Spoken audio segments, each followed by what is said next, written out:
Assalamualaikum warahmatullahi wabarakatuh. Halo teman-teman semuanya. Bersama saya Ari Senjaya sebagai penyampai materi. Nah, materi yang akan kita bahas kali ini adalah materi yang berhubungan dengan mata kuliah hukum bisnis. Judul besar yang akan kita bahas kali ini adalah Hukum Perlindungan Konsumen. Ini judul yang akan kita bahas, di mana submaterinya adalah yang pertama itu pengertian dari perlindungan konsumen itu sendiri.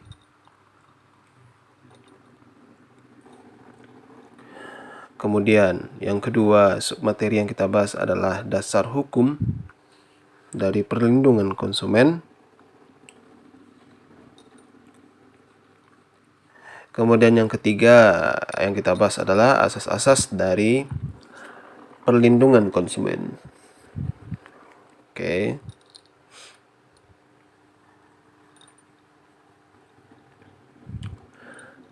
Nah, tanpa basa-basi lagi, kita langsung saja bahas materi kita kali ini, yaitu hukum perlindungan konsumen. Nah, tanpa basa-basi langsung saja kita bahas submateri yang pertama, itu pengertian dari perlindungan konsumen ya. Oke. Di sini sebenarnya pengertiannya banyak sekali ya yang dikemukakan oleh para ahli. Cuman kita akan membahas dulu dasar dari hukum perlindungan konsumen ya.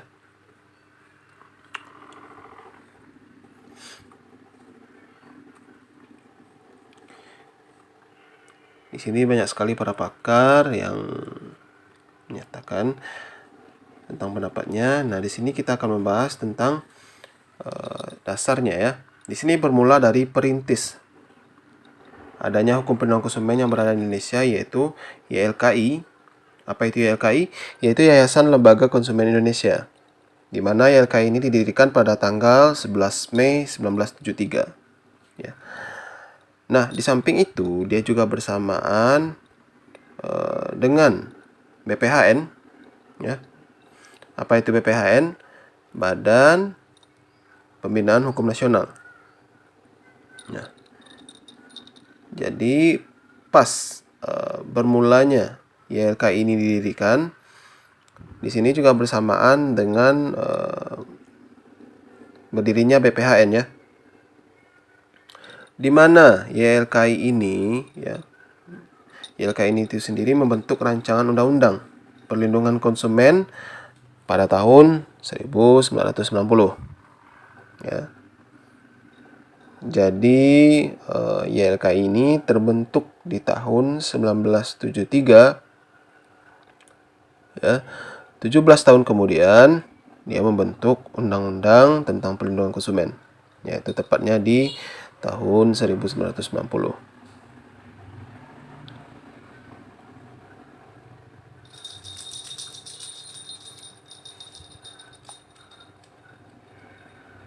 Ya. Oke, kita lanjut. Di mana rancangan ini didukung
Assalamualaikum warahmatullahi wabarakatuh. Saya Rahman Nur Aisyah dari nomor BP 200-127 akan menjelaskan tentang hukum perlindungan konsumen di bagian tujuan perlindungan konsumen. Yang pertama, meningkatkan kesadaran, kemampuan, dan kemandirian konsumen untuk melindungi diri. Yang kedua, mengangkat harkat dan martabat konsumen dengan cara menghindarkan diri dari akses negatif pemakaian barang dan atau jasa. Yang ketiga, meningkatkan pemberdayaan konsumen dalam memilih, menentukan, dan menuntut hak-haknya sebagai konsumen. Yang keempat, menetapkan perlindungan konsumen yang mengundang unsur kepastian hukum dan keterbukaan informasi serta akses untuk mendapatkan informasi. Yang kelima, menumbuhkan kesadaran pelaku usaha mengenai pentingnya agar perlindungan konsumen sehingga tumbuh sikap yang jujur dan bertanggung jawab dalam berusaha. Yang keenam, meningkatkan kualitas barang atau jasa yang menjamin ketanggung-jawaban usaha produksi barang atau jasa, kenyamanan dan kesamaan dalam keselamatan konsumen. Terima kasih. Assalamualaikum warahmatullahi wabarakatuh. Assalamualaikum warahmatullahi wabarakatuh. Saya Yulianti BP 200-129 dari kelompok 4 Hukum Bisnis akan menjelaskan tentang hak dan kewajiban dari konsumen. Hak dari konsumen yaitu 1. Hak atas keselamatan, keamanan, dan kenyamanan dalam mengkonsumsi barang atau jasa. Yang kedua, hak untuk memilih barang atau jasa yang sesuai dengan nilai tukar, kondisi, serta jaminan yang telah dijanjikan. Ketiga, hak atas informasi yang benar, jelas, dan jujur mengenai kondisi dan jaminan barang atau jasa. Yang keempat, hak untuk didengarkan pendapat, keluhan atas barang dan jasa yang telah digunakan. Hak yang kelima yaitu hak untuk mendapatkan advokasi, perlindungan, dan upaya penyelesaian sengketa perlindungan konsumen secara patut. Yang keenam yaitu hak untuk mendapat pembinaan dan pendidikan konsumen. Yang ketujuh yaitu hak untuk diperlakukan atau dilayani secara benar dan juga serta tidak diskriminatif. Yang kedelapan yaitu hak untuk mendapatkan kompensasi, ganti rugi, atau penggantian jika barang atau jasa yang diterima tidak sesuai dengan yang diperjanjikan dan tidak sebagaimana mestinya. Hak yang kesembilan yaitu hak-hak yang diatur dalam perundang-undangan lainnya. Selanjutnya yaitu kewajiban dari konsumen. Kewajiban konsumen 1. Membaca dan mengikuti petunjuk informasi dan prosedur pemakaian atau pemanfaatan barang atau jasa demi keamanan dan keselamatan. Yang kedua, bertindak baik dalam melaksanakan transaksi pembelian barang atau jasa. Yang ketiga, membayar dengan nilai tukar yang disepakati. Yang keempat, mengikuti upaya penyelesaian hukum sengketa perlindungan konsumen secara patut. Assalamualaikum warahmatullahi wabarakatuh. Saya Hafisyah, nomor BP 20010030 akan menjelaskan materi tentang hak pelaku usaha. Hak pelaku usaha diantaranya yaitu yang pertama yaitu hak untuk menerima pembayaran yang sesuai dengan kesepakatan mengenai kondisi dan nilai tukar barang dan atau jasa yang diperdagangkan. Yang kedua yaitu hak untuk mendapat perlindungan hukum dari tindakan konsumen yang beritikat tidak baik. Yang ketiga yaitu hak untuk melakukan pembelaan diri sepatutnya di dalam penyelesaian hukum sengketa konsumen. Yang keempat yaitu hak untuk rehabilitasi nama baik apabila terbukti secara hukum bahwa kerugian konsumen tidak diakibatkan oleh barang dan atau jasa yang diperdagangkan. Yang kelima yaitu hak-hak yang diatur dalam peraturan perundang-undangan lainnya. Terima kasih, mohon maaf apabila ada kesalahan dalam penyampaian. Assalamualaikum warahmatullahi wabarakatuh. Assalamualaikum warahmatullahi wabarakatuh. Perkenalkan saya Iza Farhani, nomor BP 20010032. Baiklah, di sini saya akan menjelaskan tentang larangan-larangan bagi pelaku usaha antara lain. Yang pertama, larangan yang berhubungan dengan suatu produk yang tidak memenuhi syarat dan standar yang layak untuk dipergunakan konsumen. Yang kedua, larangan yang berhubungan dengan ketersediaan informasi yang tidak benar dan tidak akurat yang menyesatkan konsumen. Yang ketiga, larangan yang berhubungan dengan kegiatan menawarkan, mempromosikan, dan mengiklankan suatu jasa atau barang secara tidak benar dan menyesatkan. Yang keempat, larangan yang berhubungan dengan klausul baku. Selanjutnya, penyelesaian sengketa konsumen. Yang pertama, penyelesaian sengketa konsumen dapat ditempuh melalui pengadilan atau di luar pengadilan berdasarkan sukarela para pihak bersengketa. Yang kedua, penyelesaian sengketa di luar pengadilan dapat melalui Badan Penyelesaian Sengketa Konsumen yang ada di daerah TK2 atau badan yang diadakan untuk memberikan fasilitas penyelesaian sengketa perdata konsumen secara efisien, cepat, murah, dan profesional. Apabila telah dipilih upaya penyelesaian sengketa konsumen di luar pengadilan, maka gugatan melalui pengadilan hanya dapat ditempuh apabila upaya dinyatakan berhasil oleh salah satu pihak atau oleh pihak yang bersengketa.